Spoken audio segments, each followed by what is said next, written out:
Brandt DXT grain carts have efficient unload speeds, large carrying capacities, unmatched durability, and reliable components that make sure your cart is working when you are.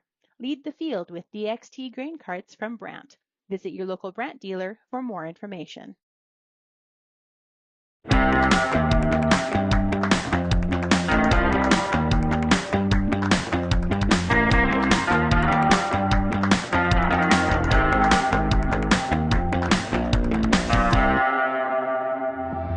The Agronomist is made possible by the Soybean School, the Pest and Predators Podcast, and Rhizosorb. Rhizosorb is redefining what growers expect from phosphate fertilizer. Backed by data and built for performance, Rhizosorb helps reduce phosphorus losses, improve uptake, and boost ROI without increasing input costs. Join the next wave of growers switching to the next generation of phosphorus fertilizers by visiting Phospholutions.com.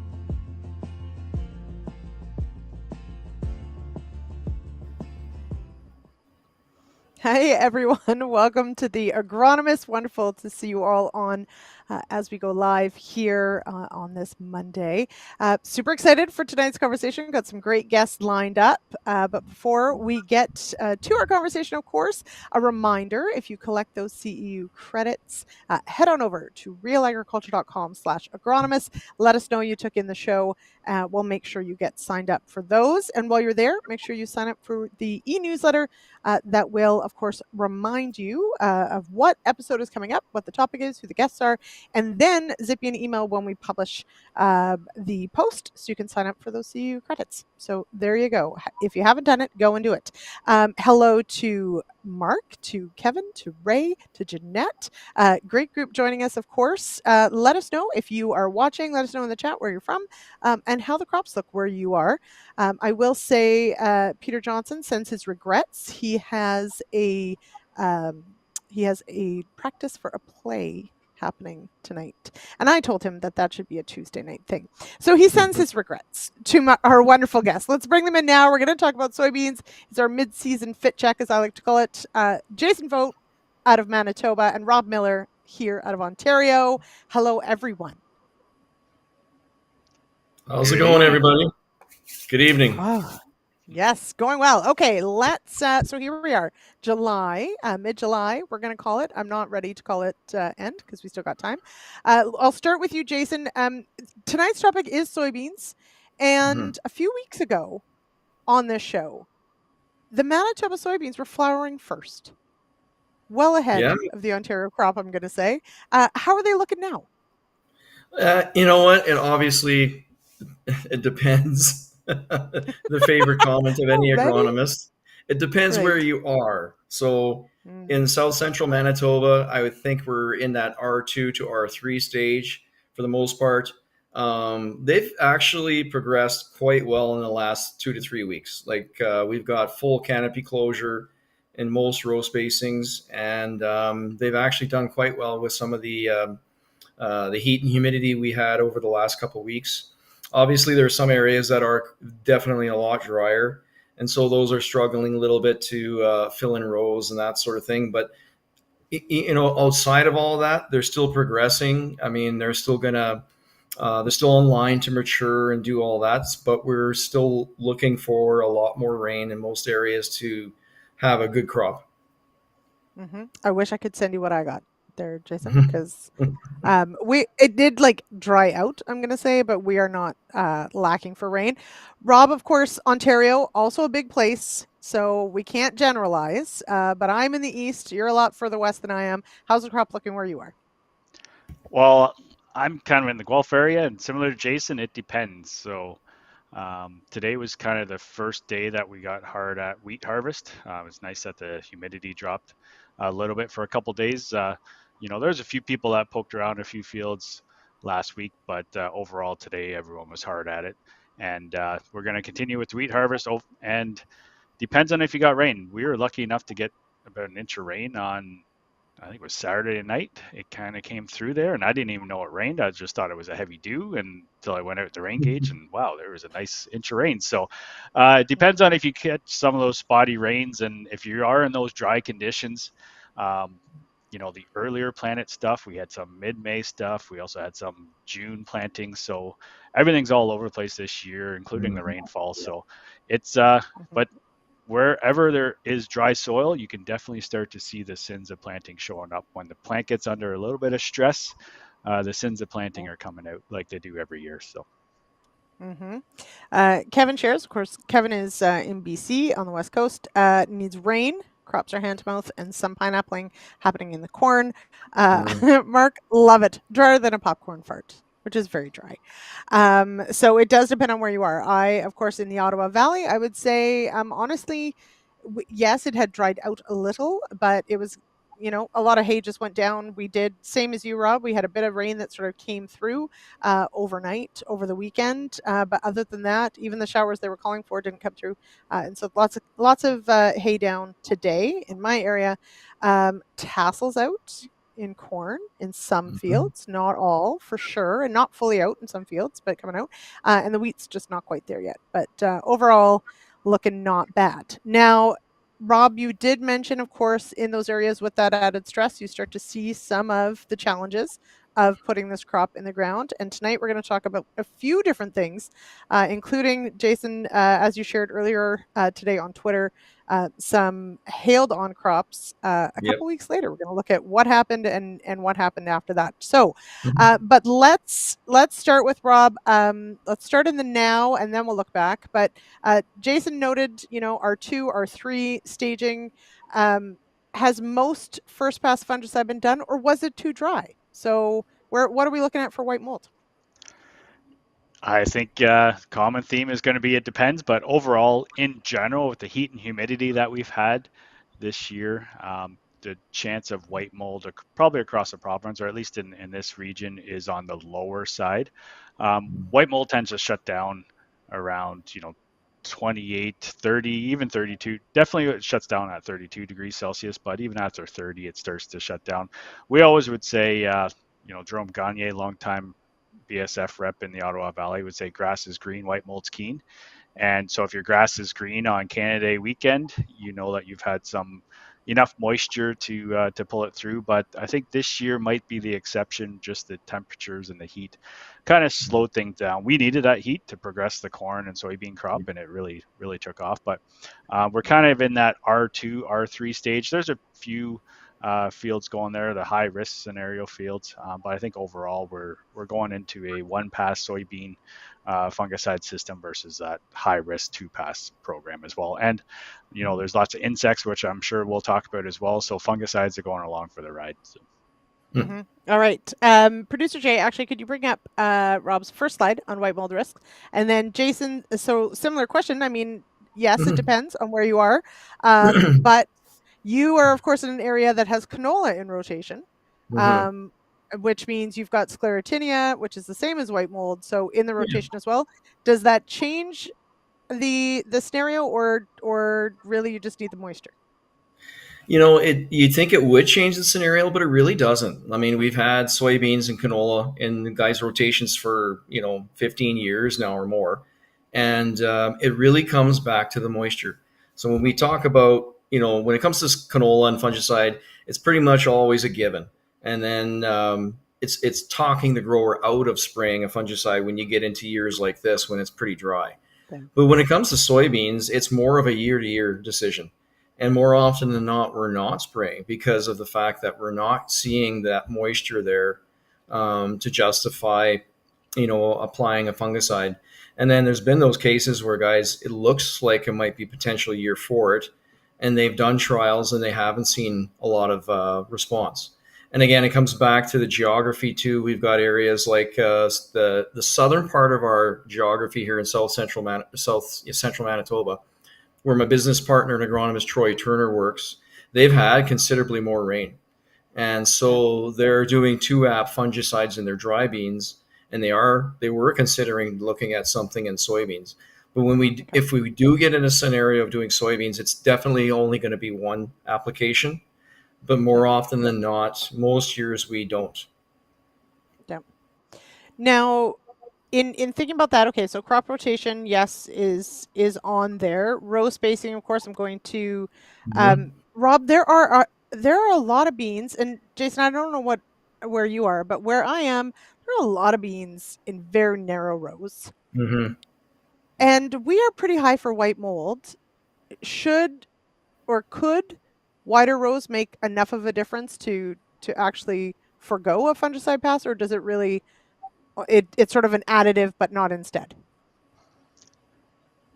Yeah, it really depends. I think the one thing is there's no one common thing that you can say, okay, I'm just going to reduce my plant population and white mold's going to go away, or I can't widen my rows. Because, I know in the Ottawa Valley, we would always say, well, let's go to 30-inch rows, we'll get lower white mold, but then you also get lower yield as well. So Okay. that's there's never one factor that comes into play. I think you got to look at managing the crop, not the weather.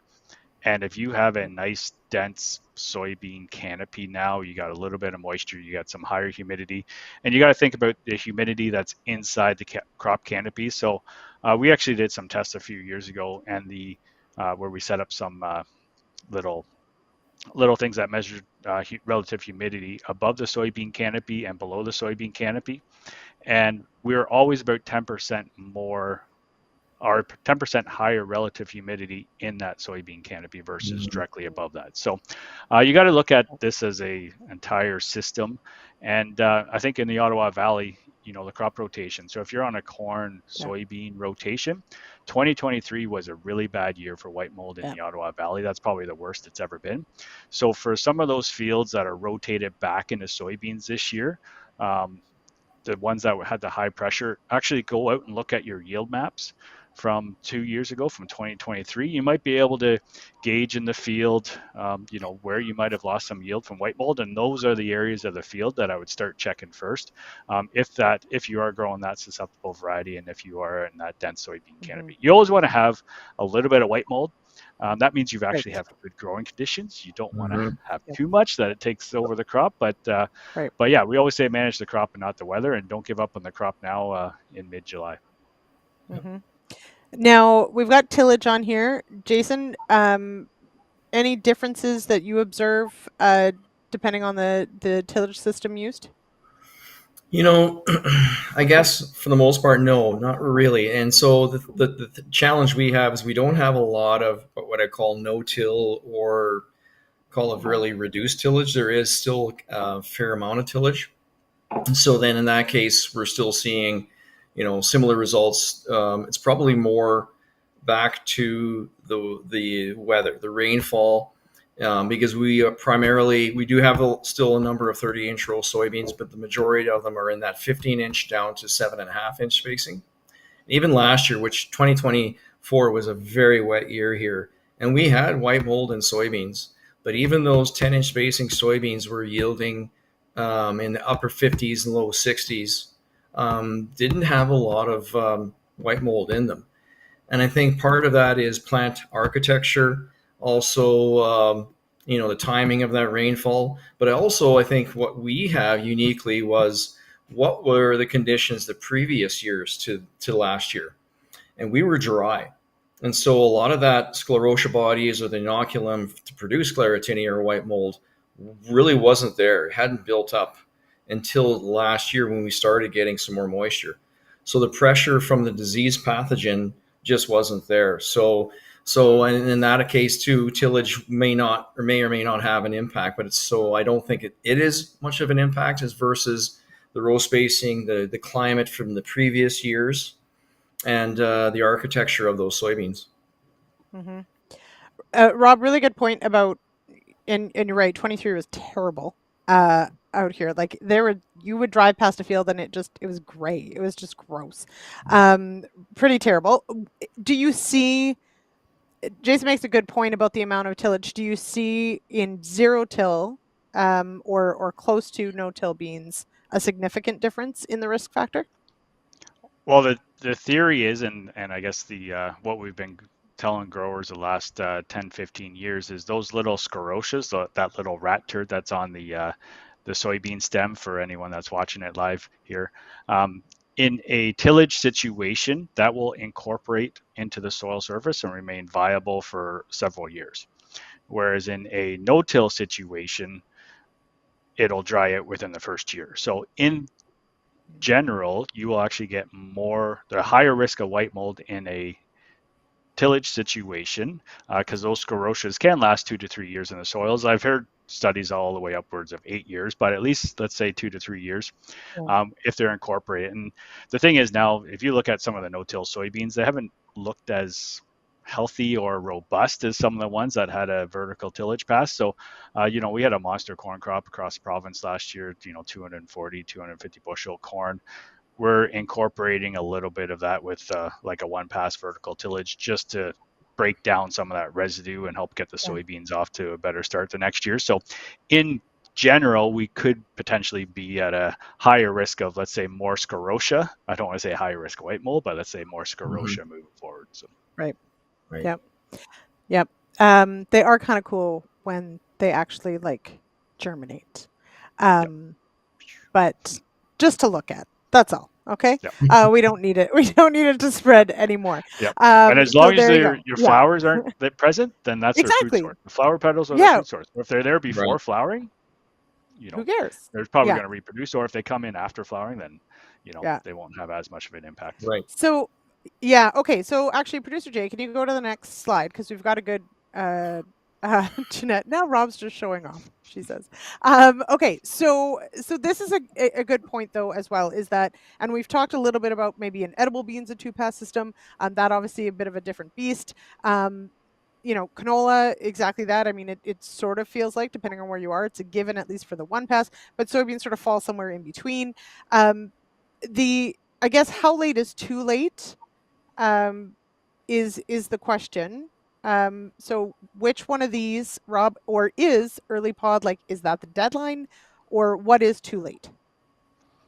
I always like full bloom. So R2, full bloom. So that's where you see flowers on the upper 2 nodes. That's where I would start considering that first fungicide pass if you are in that high risk scenario. You can go a little bit earlier, depending on your soil type and everything like that. But I like going in at R2 as that starting point.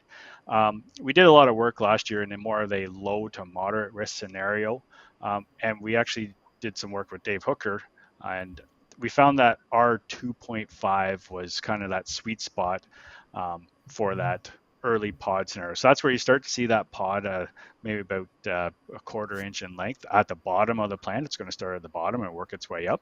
That would be what we call R2.5, and then all the way up to R3 would be kind of the tail end of that white mold window that we have here in Ontario. That is for white mold. If you are going after something like Phomopsis, it actually starts a little bit later. So it would start around that R3, maybe even R4 window. So we do have some pockets of Phomopsis. Every couple of years, it was an issue in Ottawa Valley a couple of years ago. It was an issue down in Essex as well. So it's not widespread by any means, but if you are looking at Phomopsis, it's a little bit later. But white mold, all these fungicides work best when they're applied preventatively. So. Mm-hmm. Jason, because a lot of your growers obviously, understand sclerotinia in canola, does it make it an easier discussion of like, we need to get this product to protect these petals? Is that an easier discussion when you are deciding on that fungicide pass? It is definitely, right. And so the other thing too is when you look at the architecture of a soybean plant, it's more upright. It's not as branchy as a canola plant. Canola puts out way more flowers than it'll ever produce pods for, right? So when we do get in a scenario where maybe the conditions are right, it's much easier decision for that grower to spray, look at a fungicide in their soybeans, because there's a lot less nodes, a lot less flowers to protect there. So we need to be in there making sure that we get everything covered as best we can, because we're limited that way compared to, let's say, canola. Mm-hmm. Okay, I've got like 6 things we have to cover tonight, so we better get rolling on this. So, but I want to throw to a clip, and this relates back, Rob, to your point about maybe looking back at 2023 and seeing where maybe some of those trouble spots were. So Producer Jay will key up Dale Cowan using data to make decisions. We'll go to that clip, and then we'll come back to talk about some of the other things on our list that we have to be looking at right now in our soybean crop.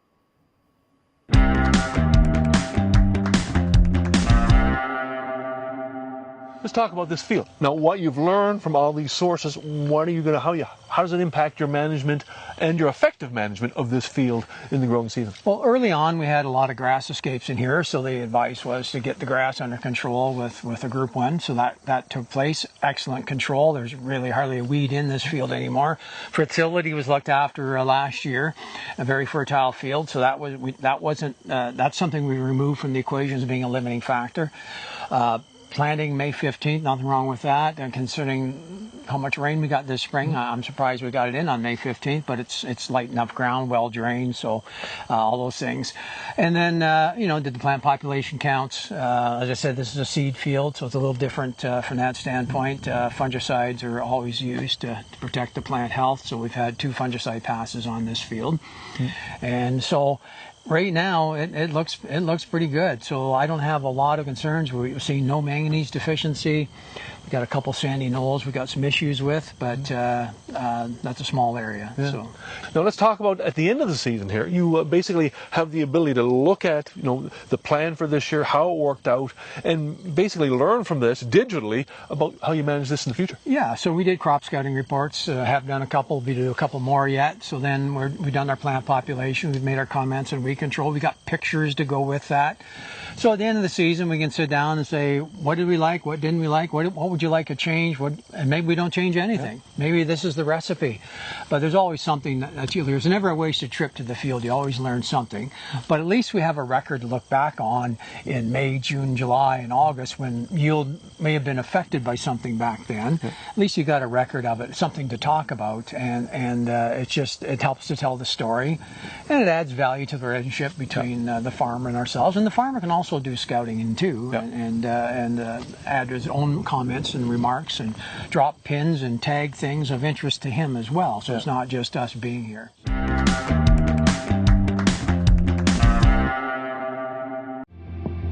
Our sponsors are the Pest and Predators Podcast, Rhizozorb, and the Soybean School. The Soybean School on Real Agriculture is an agronomy and issues video series that allows soybean growers to learn at their own time, at their own pace, in order to become better growers in the long term. The Soybean School is made possible by support from Maizex Seeds. Learn more at soybeanschool.com.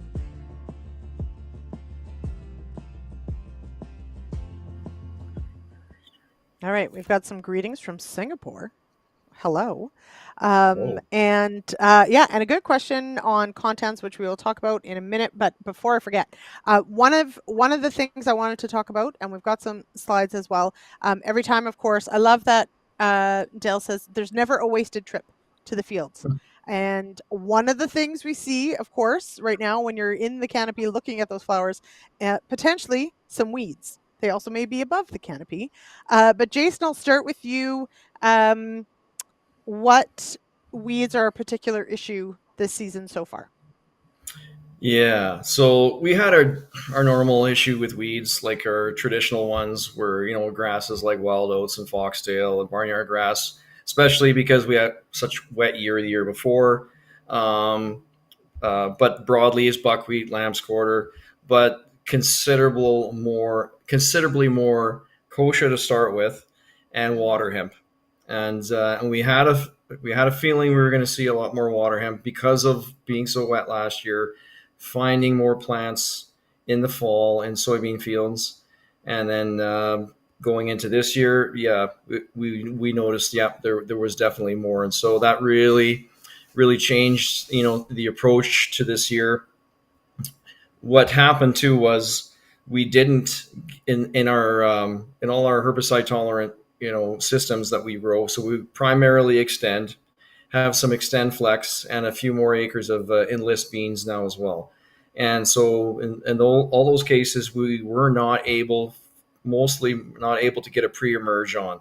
So traditionally we've been putting dicamba, extendamax on, and sorry for Jeanette, obviously it's in Ingenia, And by the way, she's fanboying right now because her 2 favorite agronomists are on tonight. On the same show. You're welcome. Exactly. So she's out of her mind. She's going out of her mind right now. But anyways, I digress.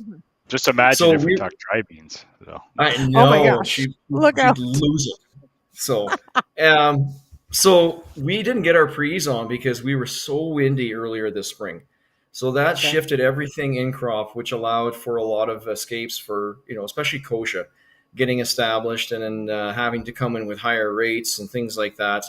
And then, of course, dealing with water hemp as well. So definitely using the other systems. So with the Extend Flex, we're using a lot more of the Liberty in crop, the glufosinate in crop to help manage that. And then in Enlist as well, using that 2,4-D, but also the Liberty as well to help with managing these things like the kochia, like the water hemp. And another thing I mentioned as well that we'll talk about maybe now or later is volunteer Roundup Ready canola and how badly that's become an issue here in our specific area. Mm-hmm. We are going to talk about that, but first, Jay, can you go to Rob's slide 4? I think is the water hemp one. So how do I know that it's water hemp, Rob? Number one thing, it looks like a pigweed, but it's hairless. So, pigweed versus water hemp, they're all Amaranthus species. Water hemp does have actually elongated leaves, but sometimes when you're standing side by side, you can really tell a difference. But if you're not really used to looking or scouting for water hemp, you would just think it's a pigweed. But until you pick it up, then you would actually, see for if there's any hairs, stems, leaves, completely hairless. That's how you know that it is water hemp. And the reason why I showed this picture is because first part of July, after that really big, the first heat wave, let's call it, at the end of June, water hemp can grow up to an inch a day. And first week of July is when we got all the calls on water hemp. And it was it was growing just like the corn was growing like crazy. So was the water hemp. So that's where, it became a big issue. And then we were doing revenge spray. And even in some of the dry weather, so the picture on the right there, if you actually start to see the cracks in the soil. So we did start to dry out a little bit more. So the cracks were actually starting to form, and that's where the weeds were coming up. So they weren't actually growing through that herbicide layer that we put down for the pre-emerge products. Or even the corn stalks on the left were kind of sheltering the ground, and they were kind of growing around it. So water hemp is one of those ones that if you have it, you have to be aggressive with it for the first 3 to 5 years. But once you have it, you're going to have it for years because the seed bank is so intense. So you got to look at pre-emerge with residuals. Now that the wheat's coming off, if you had a little bit of moisture, if you do have those water hemp fields, it's just going to start germinating like crazy as well. So same thing applies. You want to make sure that you get out there and control it before it gets to 3 inches tall, before you plant your cover crop and everything in your winter wheat, or after your wheat harvest has come off. So. Yeah. Jason, there, you don't have to feel bad about missing the pre-pass because it just bypassed it anyway. So it's fine. Yep, exactly. Yeah. Yeah. So now, but this is, it is hard to kill, and it grows very quickly. It's very aggressive, lots of seeds. So it is a very tough one. Jason, how many years have you been dealing with water hemp? So we've been dealing with it now probably so it hasn't been a long time, but I want to say probably for the last 3 to 4 years. Yeah, somewhere there. Okay. Yeah, so it's pretty much since 2018, I think, is when we were first really starting to see it blow up. Okay. Now, so Rob, as you mentioned, if you've got winter wheat fields coming off and you have water hemp in them, so the key here is trying to control regrowth before you put in a cover crop. So that before you put in a cover crop, because the water hemp, you're going to clip it off with the header, and then it's just going to, if you do have a little bit of moisture, it's just going to start to take off.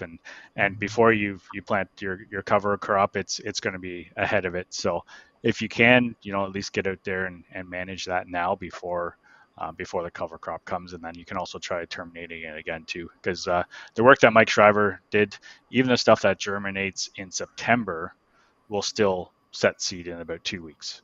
So it's not going to be as robust. It's only going to be, a couple inches tall, but it's still going to be able to set seed later on. So basically the main thing is you want to reduce the weed seed return to the soil bank. So, which is virtually impossible. So that's why you have to be on top of it.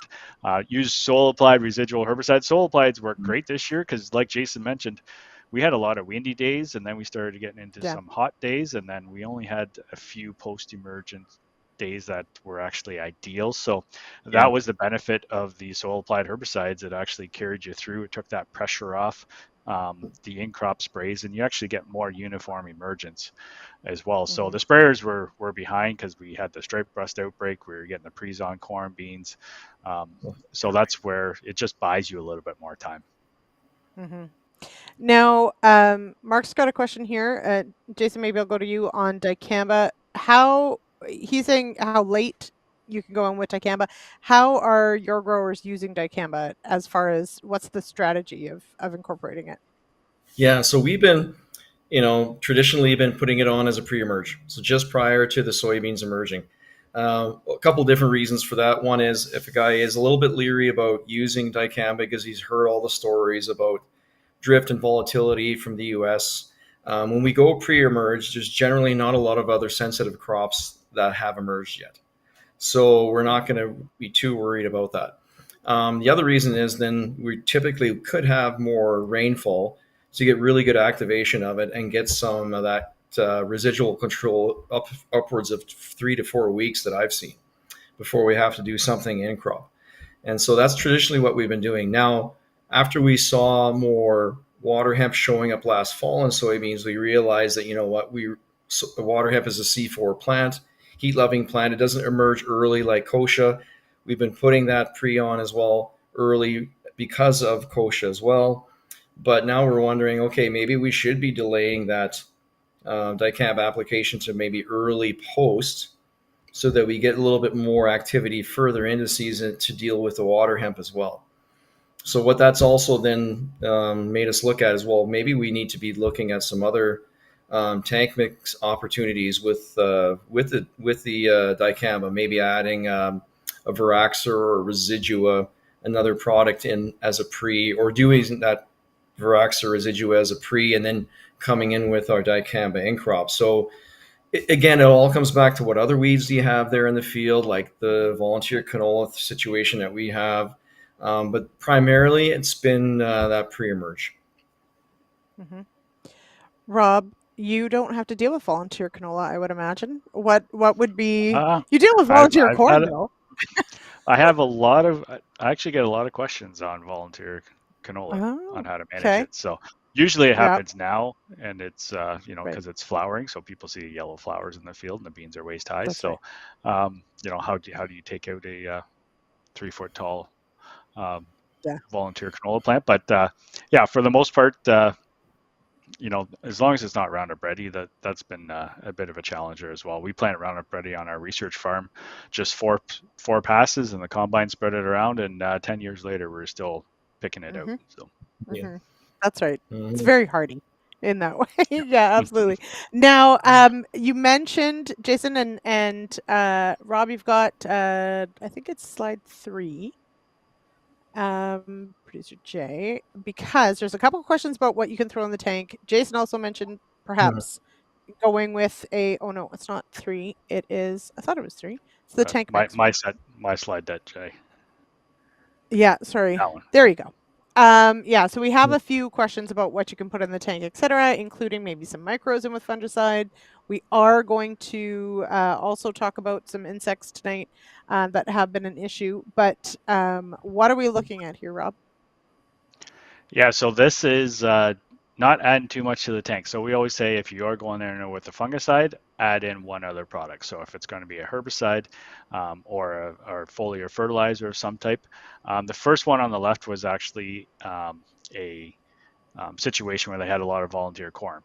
And we always say split those applications, especially because with the group 1s, you're adding in all the crop oils and then you're spraying it at flowering, which is past that labeled stage. We have to have that disclaimer on there. But also you're spraying it in hot weather. So this situation, they used the fungicide plus foliar fertilizer. They waited 3 days and came back in with the group 1 to try to manage the volunteer corn, and they still saw some crop response. So in general, we like waiting 3 to 5 days, but that was a nice situation where they actually waited 3 days because they wanted to kind of get the crop off, or they wanted to kind of start their August vacations here. The one in the center was actually manganese, and the first time I've actually seen manganese turn a plant red. So it was a glyphosate fungicide and manganese in there as well.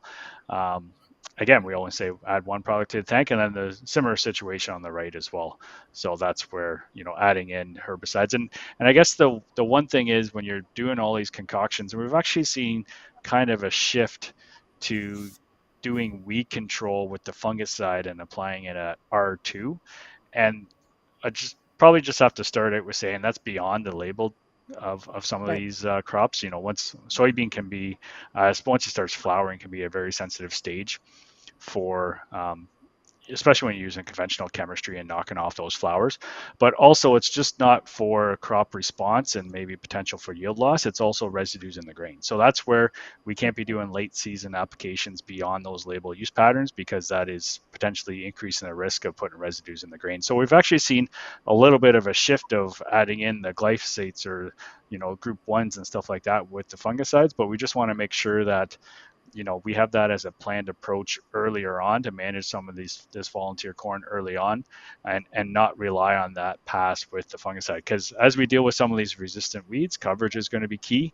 We're going to have to use products like Liberty, which is more of a contact herbicide. And if you have a dense soybean canopy, you're not going to get as much efficacy on some of those weeds that are underneath the soybean canopy. So look at it as a more of a planned approach and not to add too much to the tank. So, we're talking about aphids as well, so just the insecticide with the fungicide at this point.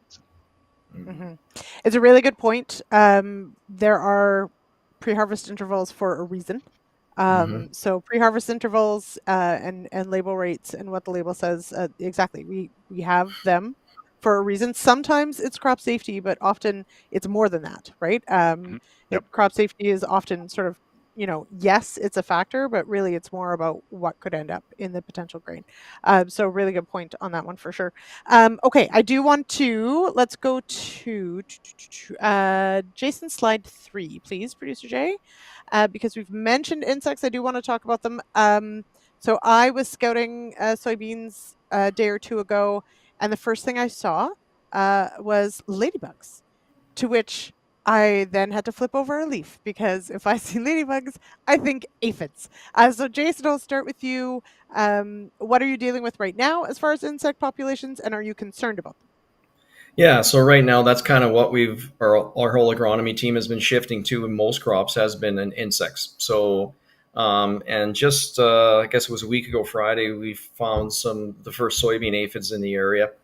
And since then, we've been checking a lot of our soybeans for aphids, as well as other insects, because we've had to deal with grasshoppers with them in the past, and any other, maybe just non-specific caterpillars or larvae, like green clover worm, things like that. But those have been really, overall, and even in the other crops, everything's been quite quiet so far. And so, but one of the things that's been really interesting is, and I mentioned on this slide, lots of beneficials. So already for, I want to say 2 to 3 weeks prior to seeing these aphids, we've been seeing a lot of lacewing eggs and ladybugs, hoverfly, damselbugs, a lot of these other beneficials around. And on a week ago Monday, I was in a soybean field finding some aphids, and I found a cluster on a new trifoliate. And right there within that cluster was a ladybug sitting there. And I wasn't able to capture a picture of it, seeing if it was munching down on them or not. But what made me happy about the fact is that we've got a good line of defense of these beneficials ready to go. And it's nice to see, and it almost seems like we have a lot more of them ready this year. And I think a lot of that has to do with the fact that we didn't have to do a lot of insecticide spraying early on in other crops like canola. We have had to deal with some flea beetles, but not like other years where in 2022 we were like outbreak of flea beetles, spraying 2 to 3 times. And we actually had a few fields of soybeans that we had to spray for aphids that year because there was no beneficials around.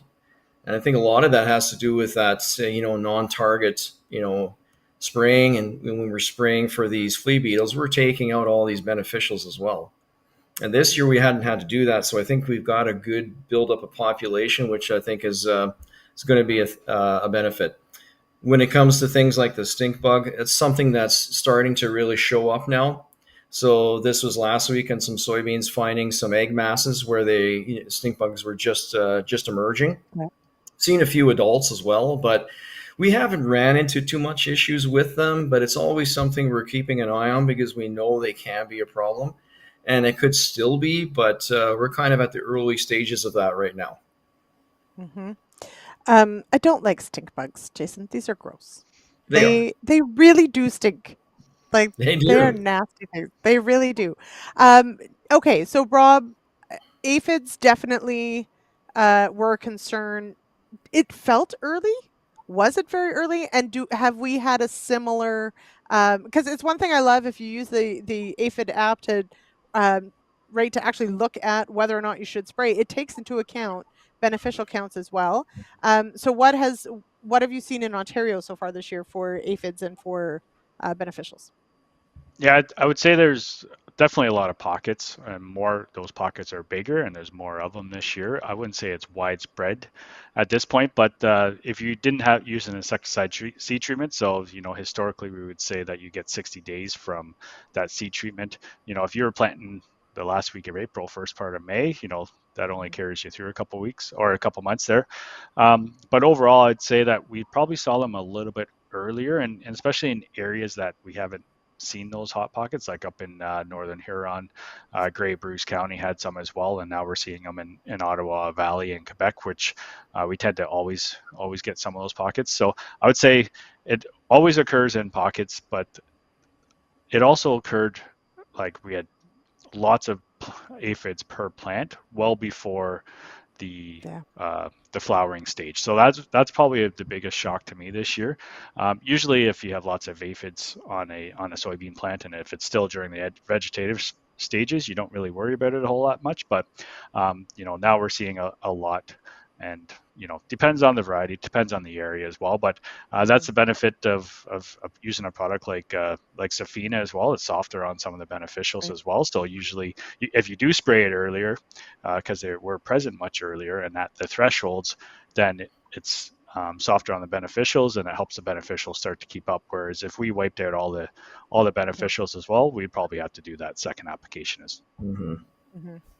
Now, aphids, so as you mentioned, Rob, we saw them early, which when it's not flowering, maybe not as concerning. What about later in the season? So let's say, we're working on potting, whatever, same idea, or can they still cause a lot of damage late?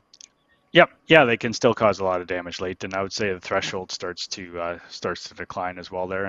And I see in the chat there that Mark had a question on spider mites in some of the dry areas. We actually had some spider mites starting to show up last week. I was with a bunch of agronomists, and there was one field that had spider mites present. So that would be one that if you start seeing the tinge in the dry areas, especially on as it moves from the grass inwards, if you're on top of it, sometimes you can get away with just spraying the perimeter of the field or along the grass waterways instead of spraying the entire field as well. So look out for spider mites. The best way to scout for spider mites: pull the plant and take a white sheet of paper with you and shake it out. And if you start to see a few spider mites running around, then that's where you want to look at the thresholds. Okay. Yeah. So Mark says, do we need to start smelling bean leaves? Last week, Mark said something about licking corn. So for tar spot. So I don't know, Mark. I think maybe you've been doing too much fishing.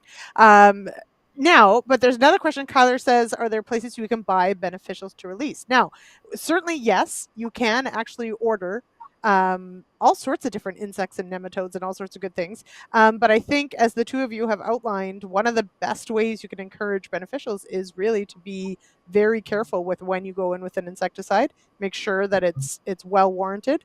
And as Rob pointed out, choosing the best insecticide for the problem in hoping to minimize the damage to beneficials. So there are lots of other things. And actually, that brings us to Producer Jay. If you would, we'll run our last read.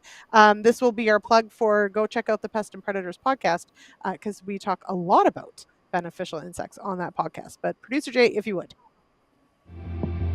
Our sponsors for The Agronomists are Rhizozorb, Soybean School, and Pest and Predators Podcast, a podcast series where top entomologists highlight the insect field heroes hard at work for Canadian farmers. Hosted by Real Agriculture Sean Haney and brought to you by Field Heroes, powered by the Western Grains Research Foundation, Pests and Predators is an in-depth look at the many insects who share our fields. Find out more on Real Agriculture, download the podcast, or visit fieldheroes.ca.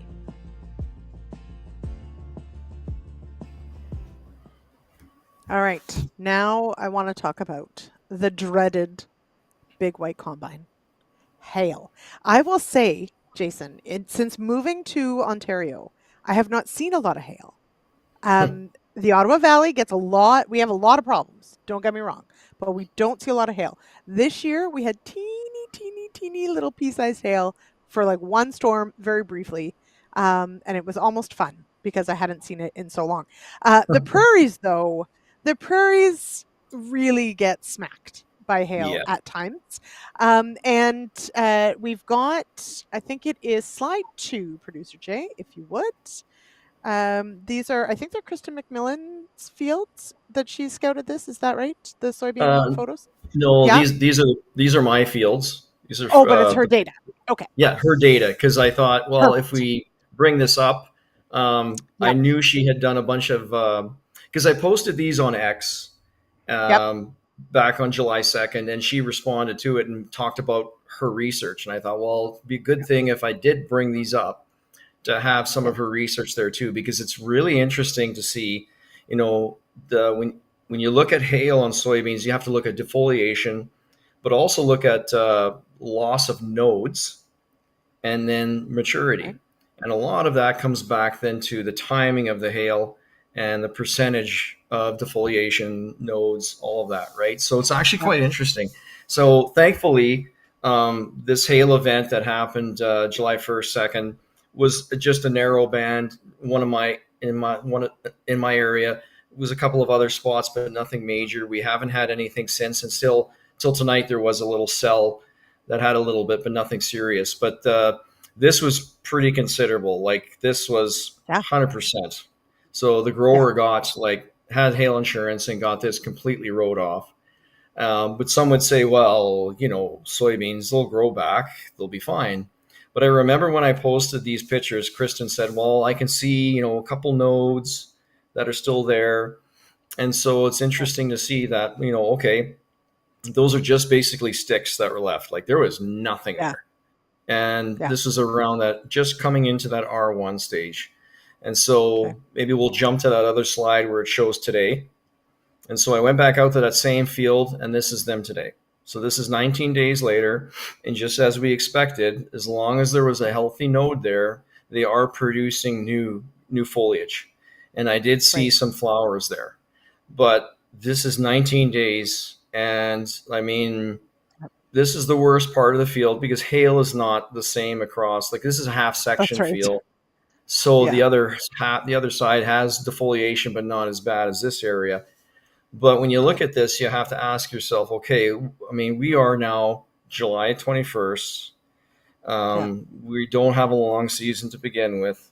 We can anticipate a frost third week of September, typically in this area. So you have to ask yourself, what legitimate number of pods are we going to get that are actually going to mature?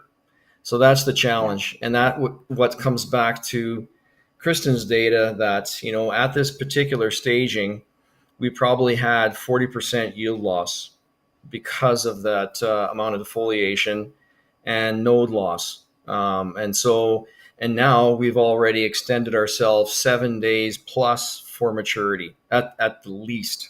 So it's a challenge because the grower comes to me now and says, okay, Jay, what are we going to do here? Yeah. Like we're not going to, what do we do? Do we just get down? Do we let it go? Do we plant a cover crop? Like, what do we do? So that all comes, around to a decision like this, but that's just one of those things you have to look at. But I guess my other point is it's really good to have that local data that Kristen produced to be able to go back to the producer and say, yep, this is what we've got. This is our scenario. And this is now what we can do with it. Now, and in this, I mean, there was hail insurance, thankfully, Yep. and it was written off. So I think that does change sort of what you're willing to do with a field like this, right? Sure. It gives you a bit of perspective on that end. But Rob, when I look at this, that makes me think of those crazy people in Ontario that double crop beans after winter wheat comes off. When you see this, now granted it's Manitoba, not Ontario. Don't let's not mix these up. Yep. But you could have a big beautiful fall, Jason, and they could do really well. But Rob, Mhm. when you see beans like this on, third week of July, what do you think? Do they have a chance at making anything?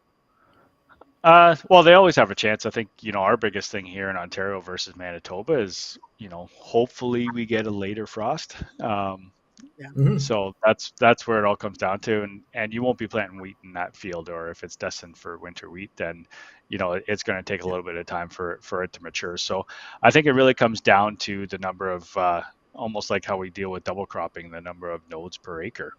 So that's why we always put higher seed rates on our double crop soybeans to get the increase in nodes per acre. Sometimes we tighten up those soybean rows. So yeah, I think it all depends on the plant stand, how many, what's the population in that field, and even just waiting an extra week, we'll be another week smarter to make some of those decisions. And Yeah.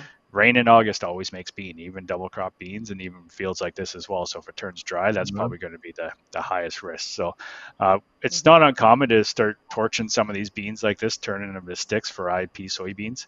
I just don't like Yeah. burning them in, early Yeah. July. I like, if I'm going to throw a lot of chemistry on IP soybeans and turn them to sticks, I like doing it early part of June. So, but soybeans are fascinating, how much they can just start to branch out and get full canopy closure even. So when we started doing some of the hail damage research, we would take weed whackers to the corn and soybeans and turn them to sticks just like that. And Yeah. and you'd be surprised how much it comes back. You just Hmm. have to have good growing conditions and not Right. be under any additional stress. Yeah. That's a big one. Now, and Jason, I guess the way I would look at it potentially is, yes, give it another week, but of all the crops to have hailed out that you could leave, I feel like this is a good one that you could leave potentially as like as a plow down or as a quote unquote cover crop kind of thing. Like it Yep. this meat, you've got all sorts of plots to run, Jason. That's really what you have here. Exactly. But no, you're right. It would be. Right? And this grower as well had hail hit his canola, some of Right. his oats, type of two. And so the canola, there's another example. Like, as much as I have a love-hate relationship with canola, um, Don't we that's all? another one. It's another one of those ones that has this incredible ability to come back from a hail event like this. It can Yeah. still put on more branches, more flowers, and since it got moisture with that hail, it's able to That's right. Yeah. compensate quite a bit and actually keep flowering. So the impact to its yield is probably a lot less because of that versus the soybeans even. So Yeah. That's a Mark pretty says good we cover nailed it. crop right now. So Yeah, I was yeah, gonna say, I mean at least for it'll fix its own mid end. July. So, yeah, Anyway. yeah, Yeah. And maybe it actually, if it's a grower who wants to grow a fall seeded crop, maybe it becomes a really great one to do because you're not worried about harvest. You're just going to burn it off and go into it. Anyway, let exactly. us know, Jason, what you do with it. I will. If yeah, so keep us posted, and maybe we'll come back to this later in the fall and see how it worked out and what the grower decided to do with it. Because yeah, not a great scenario, but Mhm. definitely I'm just glad they had hail insurance Yep. because that Same. that at least makes it a little less painful. Warren has decided to join us minutes before the show is over, so way to go, Warren. But that's okay. These things happen. I know it's a really busy time of year, so I do appreciate everybody joining us here. But Warren did start wheat today, so there you go. And something about a hectoliter. I don't know. You guys can tell me if that's good or bad. I think it's pretty good. But yeah, so Warren, then you win for the first person I know in the East harvesting wheat. So there you go. Red ribbons all around. Okay, a few last things I wanted to touch on. We did have a couple of those questions about, do you throw something in with a fungicide? one of the other things that, of course, comes up is the fertility package on soybeans, on the sort of longer term planning of where we're at on things. Rob, how do you know when you've got the fertility package dialed in just right? What are you looking for? Well, I think the biggest thing is with fertility is, foliar fertilizers aren't going to correct any of the major nutrients, right? So the potash and phosphorus for sure. So adding in a little bit of foliar fertilizer, the crop's going to use that up within a day. So some of the micros, like the manganese deficiency, we got to get on that, and it's based on soil type and more in the deep southwest, you got to almost plan on doing that manganese. So I think the one thing is with fertility is I haven't seen a lot of potash deficiency, and that's where you can also link potash deficiency to aphids as well. But I think it really comes down to as long as you had good growing conditions, good soil, the roots were able to access that. We're still at that build and maintain for a lot of the major nutrients here. So I always look at how tall the soybeans are and how much and how fast they are to canopy. That's probably the most important thing there. And then just continue to monitor and replace as well. So if you have a really good corn crop, we've had some monster corn crops lately, and we have some monster soybean yields as well. So you got to make sure that you continue to replenish those nutrients and what you're removing from the field. Mm-hmm. Jason, do you cover any of the fields that need potash in Manitoba? Because there are some. We there think are some. that it doesn't, but there are some. There are some. I don't have as many as I used to because we've added some more agronomists to our team, and so I cover more the heavier clay soils, but have some sandier soils. But in those sandier soils, especially in these drier conditions, that's when you're going to really start to see more potassium show up. And so we have had to deal with a little bit of that, but primarily we've been able to put on enough ahead of time to compensate for that. So those areas are just confined to very, very small, higher knolls and things like that. To the question you asked, Rob, just a second ago, how do I know too, is the fact that we've been over time been adding, bumping up our phos with those other crops that we're growing, corn, wheat, oats in particular. And a good example would be like after last year, we had a lot of soybeans in that 50, 55 up into that 60 bushel range. I had a couple guys that actually had 71 bushel soybeans in southern Manitoba. And this would be a 006 type of maturity. Anyways, so going and doing the soil test now after those beans come off and seeing that our P levels are still in that sufficiency range or higher tells me that we've got things dialed in. Mm-hmm.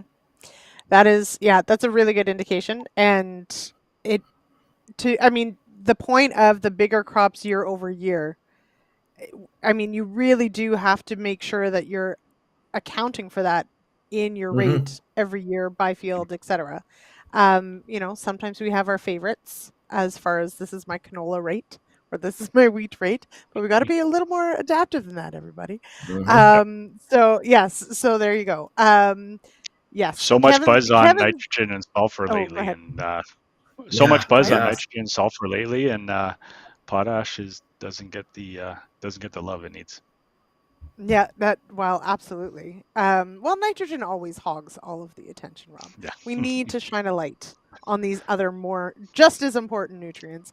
Absolutely. Now, Kevin suggests for these hailed-on crops that you just need animals and you could chop it for silage. There are some animals around there, Kevin, but probably not enough. And I don't think it's going to make much. But I think it'll make a really cool trial. So there you go. Yeah. Maybe some fall rye goes in, Jason. That's a lot of fun.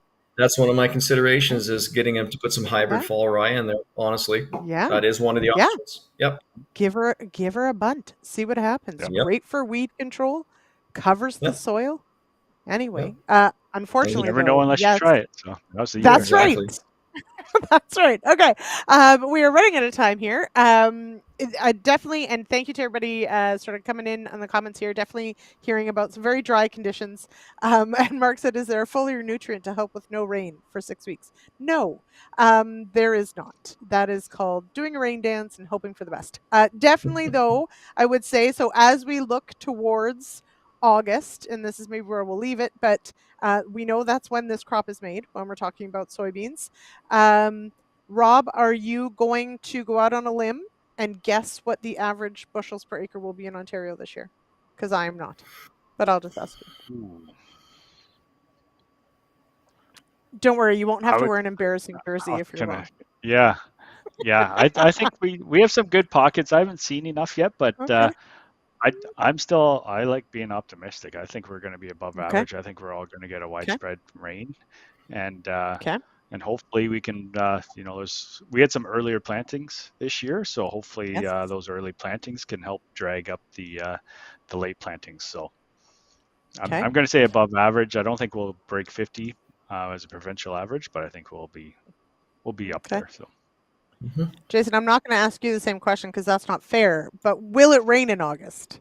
That's what I want to know. We'll see. There'll probably be those scattered thunderstorms like we've been getting, but according to Drew Lerner of World Weather, we're going to be hot and dry, so I don't think so.